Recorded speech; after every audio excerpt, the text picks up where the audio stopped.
We're at the beginning of a record housing crash. Let's have a look. Hello everyone, Florian here, and welcome to another episode of HeiseSays. So we're at the beginning, or we've gone through a record housing crash, one that like we haven't seen ever before. Now, does it feel like it? Does it feel that bad? Does it feel catastrophic? Is this the big correction that people were hoping for? Now, before we go through the CoreLogic data, let's jump we'll jump over here to have a look at the chart that they've got here. And this is showing us all the different, like here's 82 to 83. We can see it here. Okay, this is 82, 83. And it went down 8.1% in 11 months. 89 to 90, okay, it went 4.4% in 16 months. We go 94 to 95, and it fell 3.3% in 10 months. What about 2004? 2004, 2.1% in 7 months. 2008 to 2009, we're getting close to now, negative 7.4% in 10 months. 2010 and 12, you can see here this long, drawn-out decline. Negative 6.3% in 19 months. 15 and 16, just 1% in 5 months. It hardly even seems worth it, doesn't it? 1%, it's nothing. 17 and 19, it went 8.38% in 20 months. But now the 22 to 23 correction, or crash, it's gone down 8.4% in only 8 months. The fastest house correction since CoreLogic have been recording the data. Now, what this doesn't show the other side of the graph when it just shot up. We'll have a look here. We'll just go asking prices. And I'll show Brisbane as an example because it's the most drastic. And you can see here, boom, look at these increases, guys. It's just gone crazy. Okay, so that makes this not look as bad. If we go back, we'll look at just the capital cities, and we'll see again, property prices have certainly climbed. They've peaked. The whole housing FOMO drove people crazy. It really did. So let's look at this here. So this is the article from CoreLogic. The CoreLogic daily home, I can't believe they're pricing houses on the daily, but okay, I guess. It seems crazy because it's such a slow-moving asset. To get out of housing takes so long. It takes months.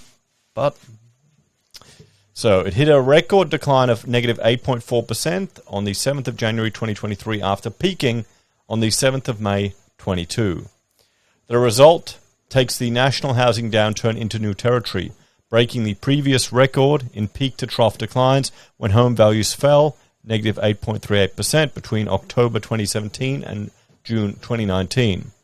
While the housing downturn between 2017 and 2019 lasted 20 months, the new record-breaking price falls have played out in less than 9 months, with further falls expected in the months ahead.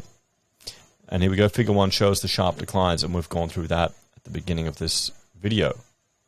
The main force behind record home value falls is the recent cycle of rate hikes that have risen at the fastest pace on record. We'll bring up this cash rate here. There you go. I mean, look at that. Nothing in this chart is steeper than the line we've just seen. There's going to be a generation that's telling people, remember when rates went up hundreds of percent pretty much overnight. A 300 basis point increase in the underlying cash rate over just 8 months has resulted in a rapid reduction in borrowing capacity, lowering the amount buyers can afford for homes. In addition to constrained borrowing capacity, higher interest costs may be dissuading potential buyers altogether. Australians are also more indebted today than through historic periods of rate rises, with the latest Reserve Bank of Australia's estimate of housing debt to income ratio sitting at 188.5%. A decade ago, this figure was 162%, and in 2002, the ratio was 130.2%. higher household indebtedness may have increased the sensitivity of housing values to interest rate rises. Higher inflationary pressures, combined with a post-lockdown surge in spending, has also eroded household savings, which could be utilized for a home loan deposit. This trend is also being reflected in low consumer sentiment figures, which has plunged to near recessionary levels and traditionally coincides with fewer house sales. Softer housing demand may also reflect Australia's hangover from the elevated sales and listings activity through the 2021 boom, with an estimated 619,531 transactions occurred over the calendar year. It was the highest volume of housing sales in more than 18 years, fueled by record low interest rates and stimulus such as home builder and low deposit home loan schemes. Many have brought forward many buying and selling decisions through the pandemic, resulting in less transaction activity in subsequent years. So the downturn front runners. The bulk... What's going on here? Hang on. Here we go. The bulk of the downturn is being led by Australia's three largest capital cities, which also have the largest weighing in the National Home Values Index. Sydney home values have seen a peak-to-trough decline of negative 13%. Brisbane values have fallen negative 10%. And Melbourne dwelling values are 8.6% from the peak. At the other end of the spectrum, Perth dwellings have fallen less than 1% from a peak in August last year. This is the thing. You're thinking, oh, look, here's these huge corrections. Yeah, but it's from a bullshit peak, guys. I mean, there are people that have been waiting for decades for a big housing crash because it's insane, the cost of housing in Australia, but we'll have to see.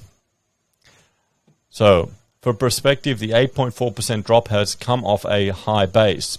The sharp decline in dwelling values follows an upswing of 28.9% between September 2020 and May 2022, which was the fastest rise in home values nationally on record. There you go. So while we're getting all of these property doom articles appearing that it's crashing, it's falling down, we've got record crashes, it went up nearly 30% in, September to May, in less than 2 years. People FOMO'd in. People went crazy. They went absolutely nuts. Absolutely nuts.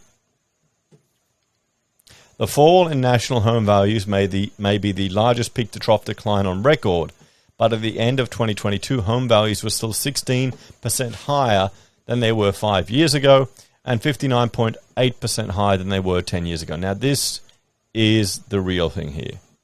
Okay? So, sure, we've had a big correction in property, but if you bought 10 years ago, like a lot of us had, you're still up 60% in the value of your property. And if you haven't done anything to the property and it's gone up that high in that period, I mean, it's housing, guys. It's housing. Okay? So, sure, if you're going to try and catch a falling knife now, but if people are expecting it just to come crashing right down, there's too much out there that's going to support the market. You've got to understand. So, today's downturn compared to previous declines. Rising interest rates may largely account for most previous housing market downturns, both in the early 80s and early 90s, were associated with periods of high inflation. Subsequently, high interest rates and double-digit unemployment rates, which weakened housing demand. In the mid-90s, Australia saw the second highest rate lifting cycle on record, with 275 basis points added to the cash rate in the space of 5 months. However, the associated peak-to-trough declines in the home value index were relatively low, reiterating the possibility that higher values and debt levels in 2022 have made housing markets more sensitive to changing interest rates. Notably, the now second largest downturn on record, 17 to 19, was not associated with a lift in the official cash rate, although along with the brief 2015 to 16 fall in price, this decline was largely the result of tightening lending standards. Okay.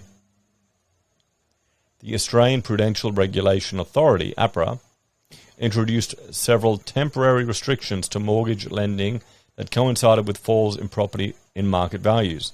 This was in response to an unusually high level of home lending for investment purposes, along with high rates of interest-only lending. Remember that there was the whole fear that the end of interest-only lending is going to crash the market, and people will be forced to sell. And I mean, nothing materialized from that.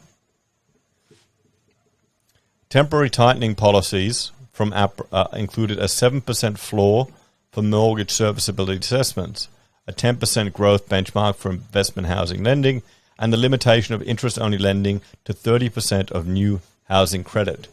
These policies were introduced at various stages between 2014 and 2017 and repealed by 2019. Even in the absence of cash rate rises, the credit environment was still very influential on housing market performance. Notably, these housing market cycles in the mid to late 2010s were driven more by changes to housing investment activity. While the latest housing cycle has also seen new record levels of investment in investment lending, this has been dwarfed by owner-occupier activity. I mean, isn't this what we want? You want more people owning homes. You want that stability and that certainty. So more weakness to come. Over the coming months, housing market conditions are expected to remain soft. The underlying cash rate is likely to see further increases in 2023, with market expectations pricing a peak of around 4%, while the median forecast from Australian economists is lower at 3.6. Ongoing increases in interest rates will further erode the borrowing capacity and likely prolong the country's housing downturn until interest rates stabilize. So written by Eliza Owen. I'm assuming so, at CoreLogic. So let's have a talk about this one, guys. So it's good to see that she draws reference to previous corrections and the fact that we're coming off a peak. Okay, this is just, the edge coming off an overheated market. It was artificially stimulated, so now it has to cool down. Is property going to crash the insane amount that people are expecting? People are thinking a 40% fall, a 50% fall. Something to actually make housing affordable like it was back in the day. When you've got to look at housing now with a two-couple household. That's the housing, a household income that you need to judge housing affordability on. We're not going back to the 80s, guys. We're not going back to the 70s. It's not going to happen. We've got a lot of things supporting the value and the price of housing. You've got legislation changes. You've got government intervention. You've got immigration coming back. You've got a decline in builders due to an overheating in the construction sector and an allowance by the state for people to trade while insolvent. And you've got migration turned on again. So all of these things are going to come and provide support to the market. So maybe they're going, yes, it's crashing, vindication to all the property bears. But, I mean, if we crash down to prices we were complaining about in 2018, 2019, it's not really a win, is it? If you've been waiting that entire period when, maybe you held off on buying in 2019 or 2018 because you're waiting for the big crash. So you've had all this period where you've missed out on paying down your loan and getting your house established. So this is the thing. People are trying to time the market for a home. It can be really challenging, and you could be disappointed. You need to look at your own personal circumstances and make a decision based on that. I would worst case scenario. There's two of you. One of you gets fired. What are you going to do? How can you afford it? And don't go stupid. What we're seeing is people who FOMO'd in, they borrowed a shitload of money, like a shitload, for what's pretty much a styrofoam box, a lot of these things. And houses are just going to get more and more expensive. They don't build them like they used to, but they still cost a shitload, guys. So, yeah, we'll have to see. I think we're going to see continued declines, but it's still going to be insanely expensive for most people. And maybe that's just where Australia's shifting. We're no longer living like the previous generations where housing could be the great equalizer and people could use it to step up in society. When you immigrated overseas, you came to Australia, you could build a house on your own land. You could create a future. maybe that's what we need to turn back to. How can we do that? Well, we need to address the not in my backyard crowd. We need to address the challenges from a council, state, and federal level in getting housing more affordable. I think the government needs to back off. We need to reduce the legislation requirement on home builds. Get rid of all of the environmental requirements right now. No environmental assessments, no energy efficiency requirements, remove double glazing, all of that thing. Just get Section J, tear it out of the code, throw it away.